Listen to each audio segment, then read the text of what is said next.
In this video, we're going to talk about the differences and the functions of using text boxes versus using word art. All right, so text boxes are actually one of your core tools up in your toolbar.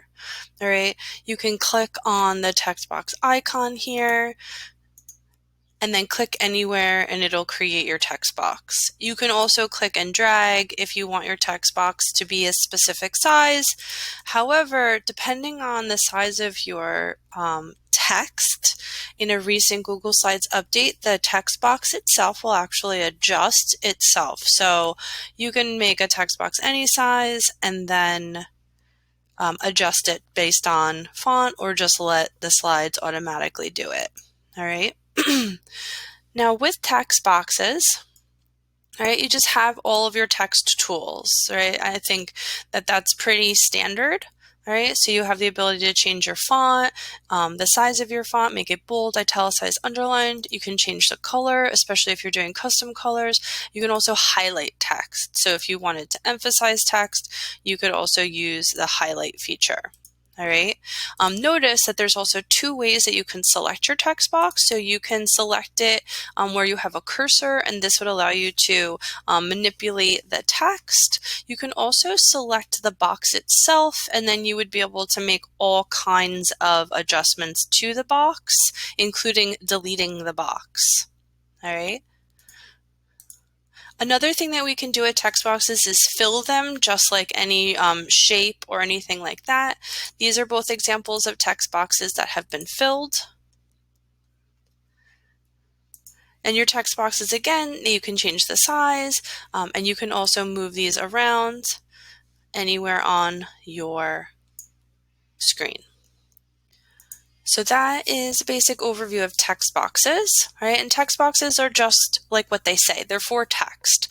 So we can use them as, headers or to type paragraphs of text and things like that, right? And you have all your different fonts and all your various sizes, and there's a lot of versatility that comes along with using a text box. All right. If we wanted to create something more interesting, however, we can use word art. Right, to access your word art, you have to come up to Insert, and then you come down to here to where it says Word Art. Right? When you select the Word Art feature, you'll get this box, and in this box you can type whatever text you want. If you wanted your text to be on multiple lines, all right, you can do that by placing the cursor where you want the line break to be, and then holding down the Shift button and then selecting Enter. All right. If you don't hold down the Shift button and you just hit Enter, it will actually create your word art. If you accidentally do this and you want to adjust your word art, you simply double click on the word art and your little edit box will appear. All right, the directions for using your Enter or your Shift Enter options are also included right here at the bottom. All right.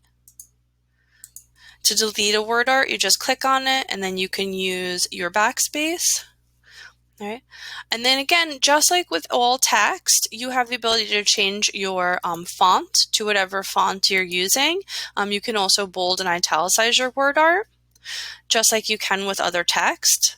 But a really cool feature of word art is the ability to fill the words. So instead of it just being the text and changing the color of the text, this actually creates both a fill and a border, all right, to make it more interesting.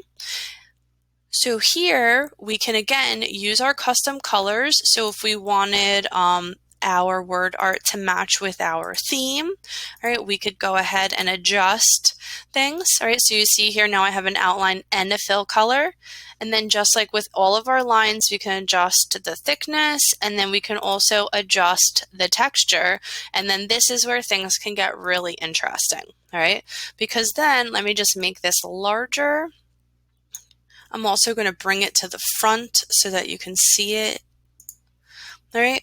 When you change your font, really interesting things happen to the lines. So you can see here I've changed it to the font flavors, and you'll see how just really cool this makes it look. And then depending on the dash option that you choose, all right, you can have a lot of fun with